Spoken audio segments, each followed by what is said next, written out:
The deep ball is back in Kansas City, and Mahomes continues to push the ball down the field today on Locked On Chiefs.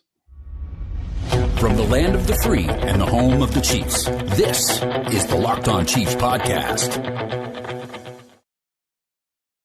Kingdom, welcome back to another episode of Locked On Chiefs, your daily podcast covering the Kansas City Chiefs, part of the Locked On Podcast Network, your team every single day. Thank you for always making Locked On Chiefs your first listen of the day. Don't forget, we're free and available on all platforms, including YouTube as well.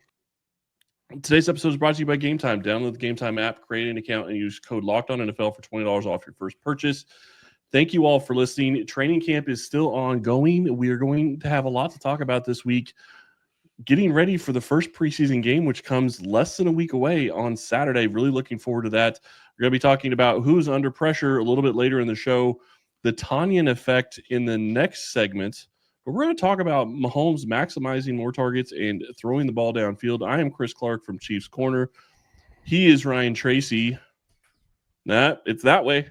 From NFL 33 and from RGR Football. Thank you all for listening. We do appreciate it. And let's just dive right in. Mahomes maximizing targets, hitting a lot of different guys, and continuing to push the ball down the field. This is a theme of training camp this year, and we see it in just about every segment of training camp, whether it's 7-on-7 or actual team drills. He is continually pushing the ball down the field.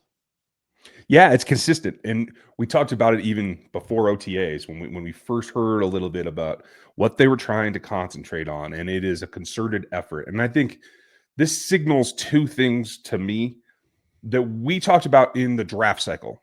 That you had to shore up, obviously, the protection, particularly at left tackle. We've discussed that ad nauseum with the emergence of Josh Simmons, right? But also that you needed to get mature speed targets to stretch the field, to attack those deep zones that teams want to still play. Now you have it with Hollywood mostly healthy. You're going to cross your fingers here.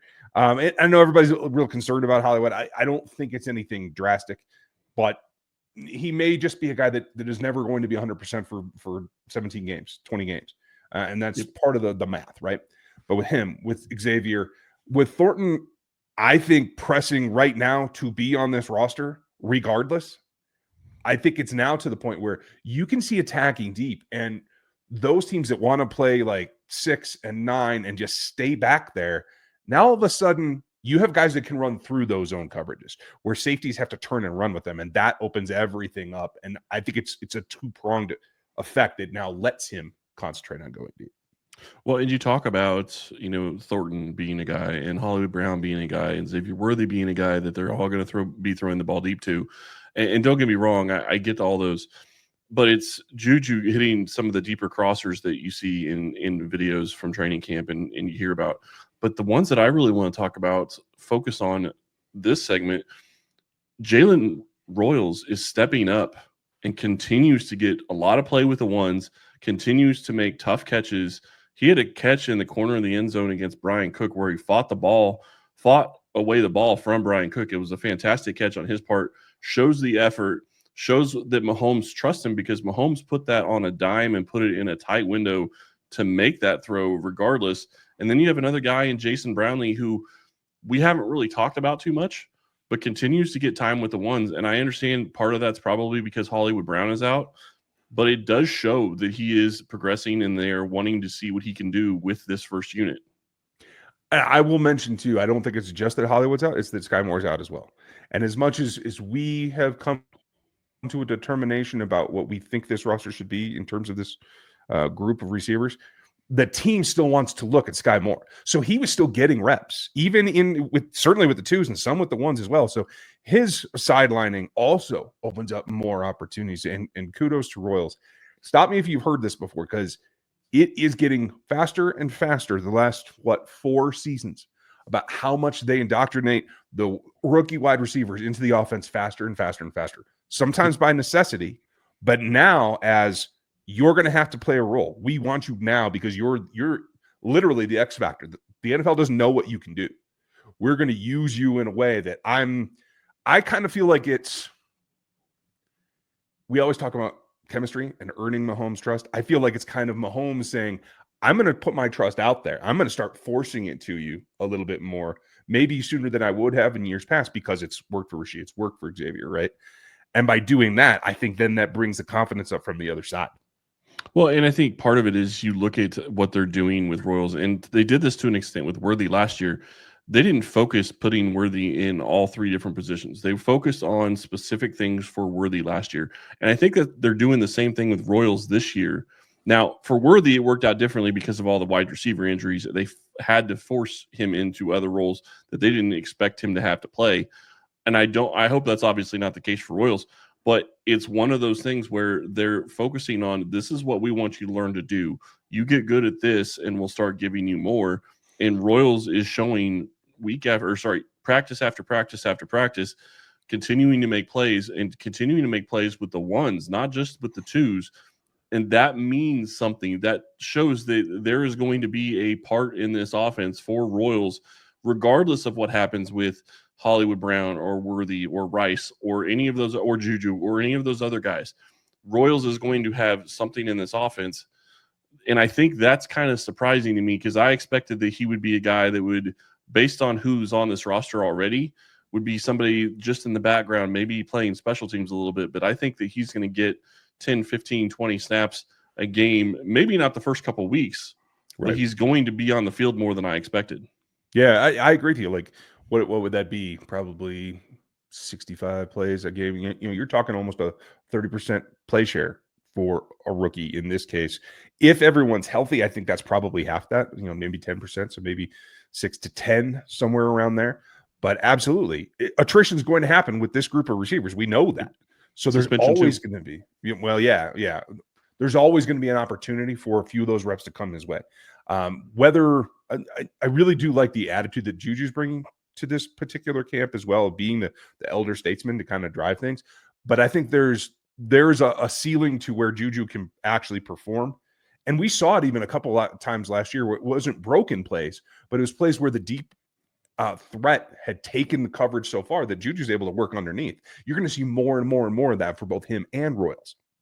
Yeah, and I also think, and I know we're talking Royals and Brownlee for the most part in this segment, but Mahomes also hit Pacheco on a 50-yard pass today.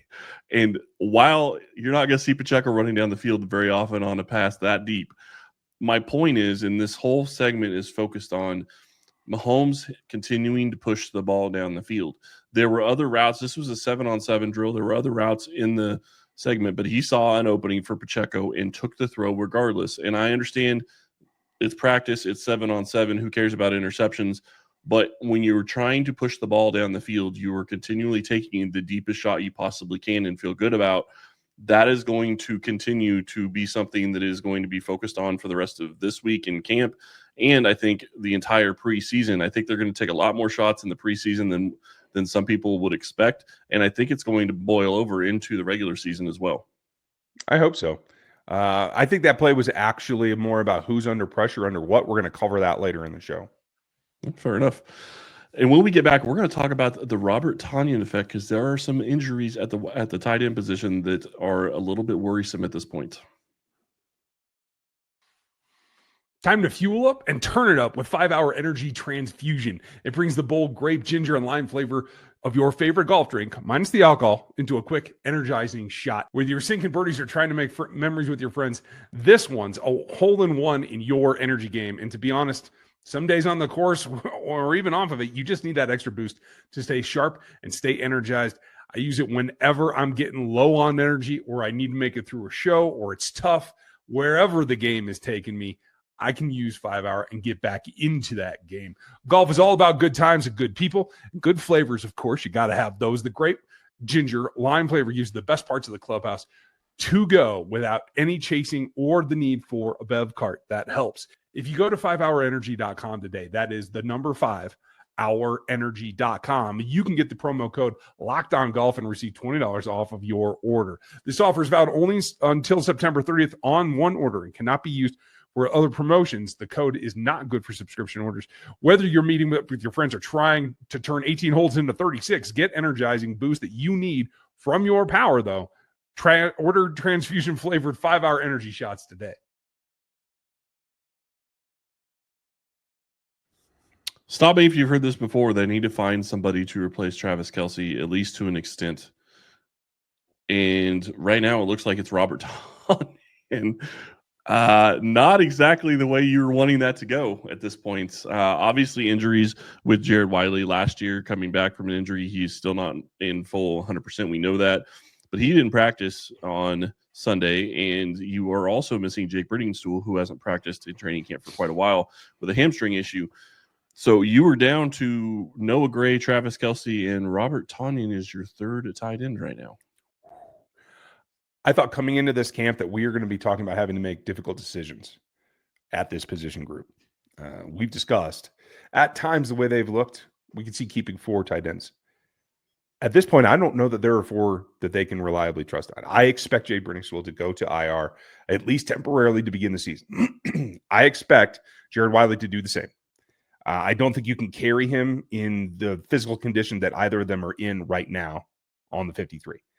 But that leads you to relying on Travis Kelce at 35 years old. And if anything should happen to Noah Gray, Noah, do not stub your toe in the shower. Don't, play basketball in the locker room.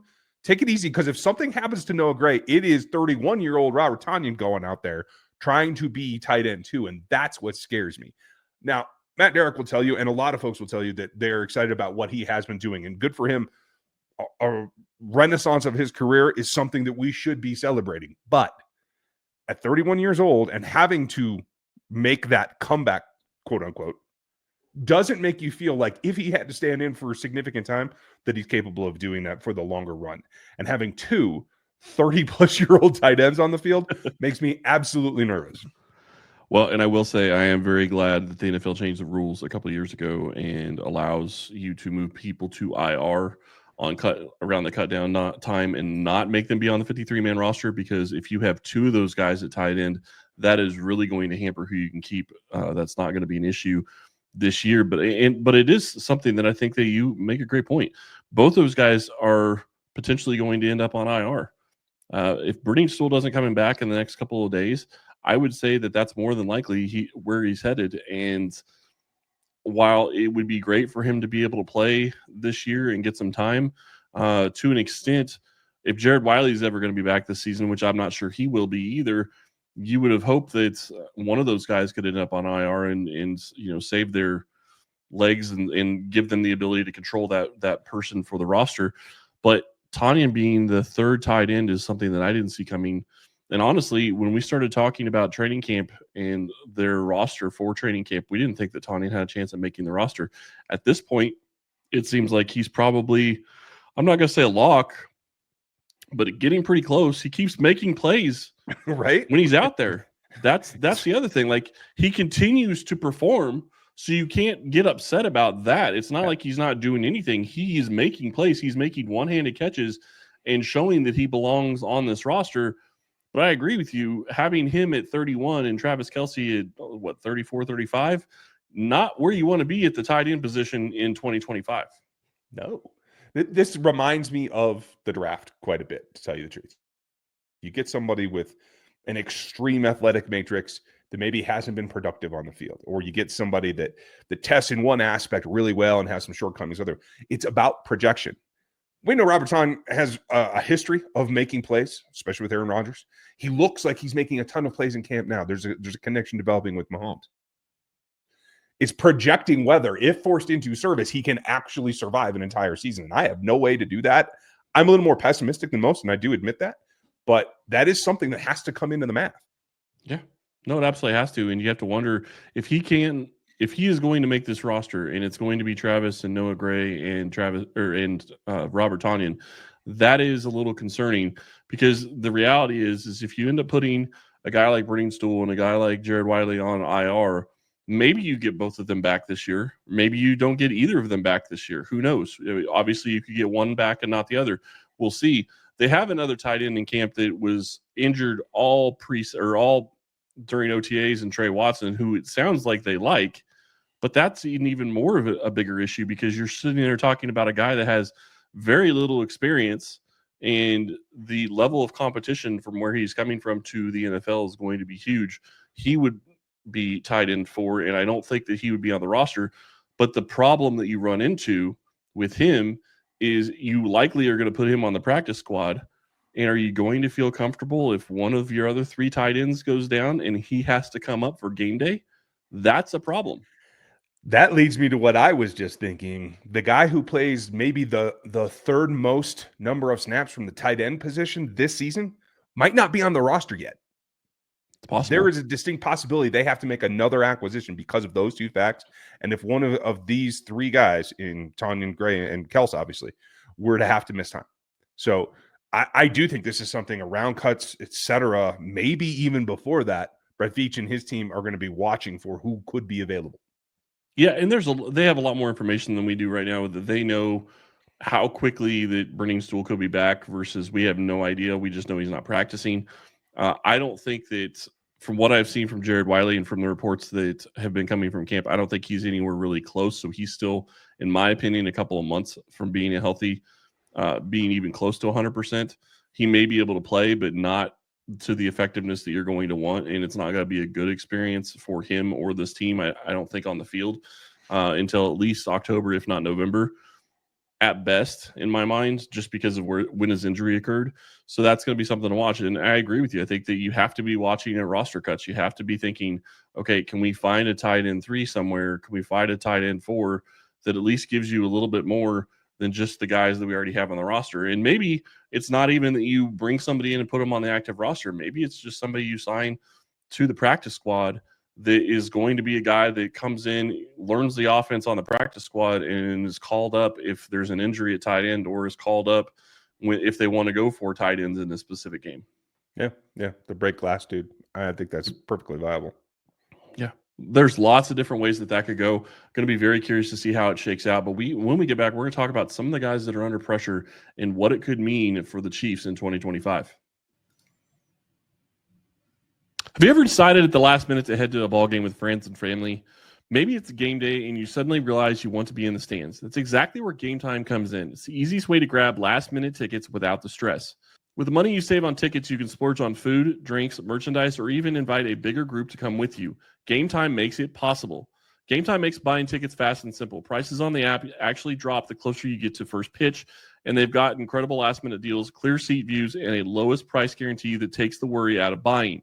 Game Time is the official ticketing partner of Locked On MLB, making it easy to browse the app for an exciting upcoming MLB game.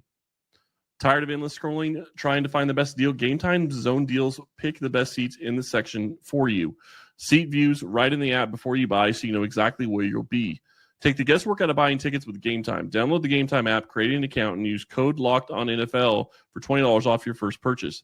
Terms apply. Again, create an account and redeem code LOCKEDONNFL for $20 off. Download the Game Time app today. Last minute tickets, lowest price guaranteed. Under pressure, something Mahomes was in all of 2024 and definitely in the Super Bowl. Obviously, that's changed a little bit this year, and it does sound like Josh Simmons is playing very well, so I'm excited about how that's going to play out. Already talked about the offensive line a ton. We're going to talk about some of the other guys that are under pressure when it comes to even having a chance to make this roster right now. The one note that I will say that I did hear, your boy Ashton Gelati showed a little bit more in camp against Josh Simmons. And, hearing him talk, it was a lot of fun to see. He understands, and the entire team understands, they're going to fight each other. Like, that's they're brothers on the field, or they're brothers in the locker room, but they're going to go at it, and they're going to fight, and they're going to be trying to get each other better. And his attitude of having to learn the ability to be a Chief is something that I think is also going to play into how this season goes. Yeah, AG is going to be coming on. I warned everybody at first. A lot of doubt about him. I mean, let's be honest. The Chiefs even selected him higher than I had him projected, and I don't know if anybody had a draft grade on him as high as I did. But you're going to see it come together because he does have enough of the prerequisites to even deal with when a tackle can really effectively deal with power. Right? He's got enough quickness in his game. I think it's a little bit more of a settling in here. He's going to have ups and downs still. But to have somebody that's a little bit quicker off the edge that can come inside, that does have, I think, a pretty tight spin move that is a counter that's effective in the NFL, I do think that he's going to be able to play a role, particularly later in the season, after the bye, et cetera, that I think he'll provide that relief, that change of pace a little bit that we've talked about for a couple of years. We want BJ Thompson to provide that kind of thing, not necessarily a full-out speed rush, but something that can get pressure a different way for Steve Spagnuolo so he can just continue to play with it. I really like where he's going, and I'm not bothered by it's been a little bit up and down or that he's had to battle, but look for bigger things from Master Gelati. Yeah, and I'm not, and to be clear, I don't care about the fight with him and Josh Simmons. I think that those two understand you're going after it, and tempers flare, and I guarantee you at the end of the day, they're going to be teammates and they're not going to care. It's not like going against other teams. When you start talking about guys under pressure, obviously it's a question of, are you going to have a chance of making this roster? And I think that there are question marks across the board at different positions. We've talked about wide receiver a ton. Obviously, Sky Moore is probably on the outside looking in at this point. We've both thought that for a long time. Brownlee's a guy that I think is showing that he is going to try to push for a roster position that I don't know is there right now. So I do think he's under pressure trying to make the roster. But who else sticks out in your mind? You know, I think the play that we discussed earlier, and we shouldn't overemphasize or overanalyze any one play in training camp, especially a 7-on-7 deep wheel, right? Nobody's pulled that off better than Sherm, and no one ever will in this red uniform, so I'm comfortable with that part. Not that you're biased or anything. No. But kudos, because I think it shows pressure in two different ways. That particular play, in that Isaiah Pacheco feels a little bit of pressure with Kareem Hunt having had the year that he had last year, will probably steal a lot of the goal line work this season. You have the two speedsters in Mitchell and obviously the rookie Smith that are coming up behind you that might take some of your third down work away. There's pressure on Isaiah Pacheco to step his game up. And part of that, I thought he really displayed improved catch and track ability over his shoulder. That was a hell of a catch. Kudos to him. He's feeling that pressure, I think, in a positive way. I think the result as well on the defensive side, which may actually have played more into the result of that play, was Jack Cochran being forced to be out there in coverage.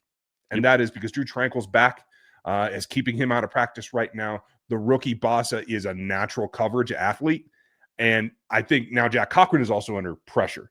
He is, for Dave Toe, probably the linchpin. So I don't think this is about whether Jack Cochran makes the roster or not. I think he does. I think that is probably a foregone conclusion along with Bossa. But it's about how and where and who can get some of defensive reps if Drew Tranquill has to miss time during the season. I think this back thing is going to be fine by the end of the preseason. But at his age, you never know when something could come up. Same thing with Nick Bolton. He missed time last year. He could miss a game or two. You're going to need your fourth linebacker to be somebody that can step in and not miss a beat. And I think that's where the pressure comes at the linebacker level. It's interesting. I don't necessarily agree with you on Cochran. I think that he is closer to a lock than a lot of other players, but I don't think he's a lock. I think that when you look at it, it's going to come down to how the games play out, who shows out in the preseason games. They know what they have in Cochran, but he hasn't shown any ability to really step in and actually play defensive snaps. When he has, he's been taken advantage of to an extent, and I know that's going to happen some at the NFL level. I get that, but it's not like he's a young guy anymore. It's not like he's a rookie or somebody that's only been in the league for a year or two. This is like, I think his third or fourth year, if not more. And they need to get younger,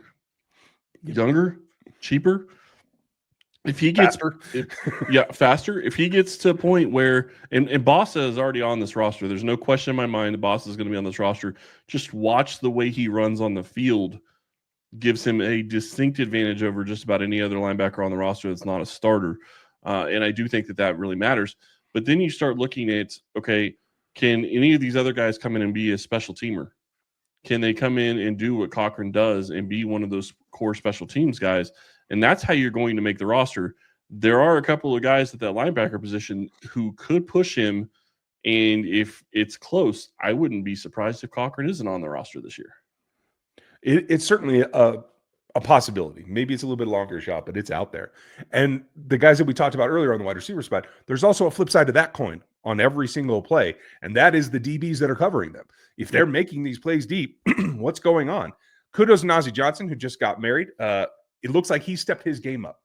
My question remains is I don't see a whole lot of standout play, honestly, positive or negative, which not having negative standout plays is a good thing, for Joshua Williams. And I wonder if Joshua understands that he is under pressure. While a lot of these other players are starting to feel it and starting to adjust their games for it, I don't know that Joshua Williams is. And to my count right now, he is definitely on the borderline of making this roster this season. I would say he's definitely. I think he's on the outside looking in, based on what we've seen from coverage snaps and from the different reports and the different videos coming out of camp. I do think that when you watch some of these players and you know what you have, maybe you feel comfortable that they're going to be, who they're going to be. But at the same time, you have a guy in Noel Williams that you just went and drafted that's going to probably take snaps over Joshua Williams at this point, or at least seems to be taking snaps over him.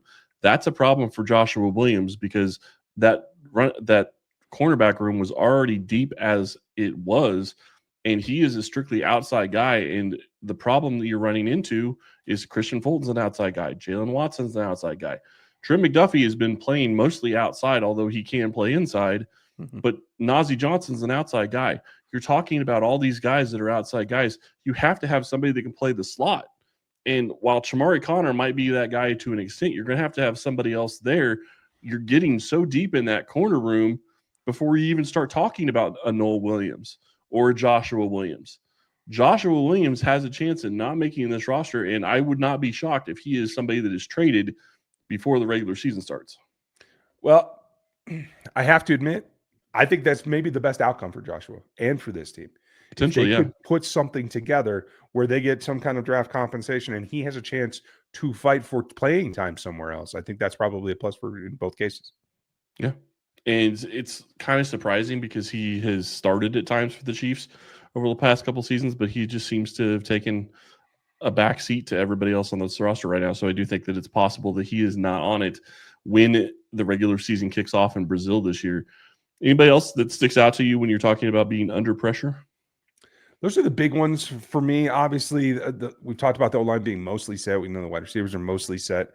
Is there a little bit somewhere else, as you said, the secondary or the defensive line? There's opportunity on the defensive line, but I think that's more of a carrot than a stick. So I don't know that it's pressure for me.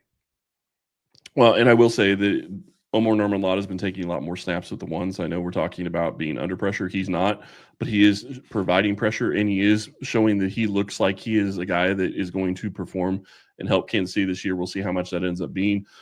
But when you start talking about being under pressure, I'm not thinking that they're going to be moving on from the guy, but FAU really needs to show something in the preseason, because whether or not he's going to be on the roster at this point, I don't think there's probably honestly no choice in having him on the roster, right? Just because I don't think you're going to be giving up on a first round pick, and you need defensive ends. But he needs to show something, or he's going to be losing a chance at making a payday in the future for him, because he could be losing snaps to your guy Gelati. Yep, really easily, and I do anticipate that happening.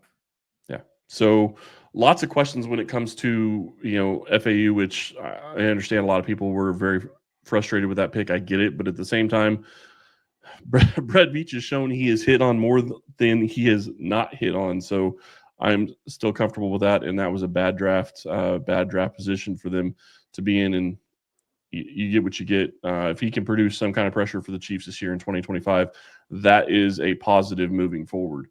Anybody else in your mind offensively, maybe the running back room or any other position? I know you talked about Pacheco. Yeah, I think everybody else is kind of like in their role and battling their battle. Okay, but your boy Steele's not looking good at this point. You just don't want to talk about it? I'm trying to ignore the fact that there is a distinct possibility Andy might go away from his tradition of keeping a fullback. I don't think that it's anything specific to Carson. It's does the position this season bring enough to the roster or not? I think that's more of a systemic question.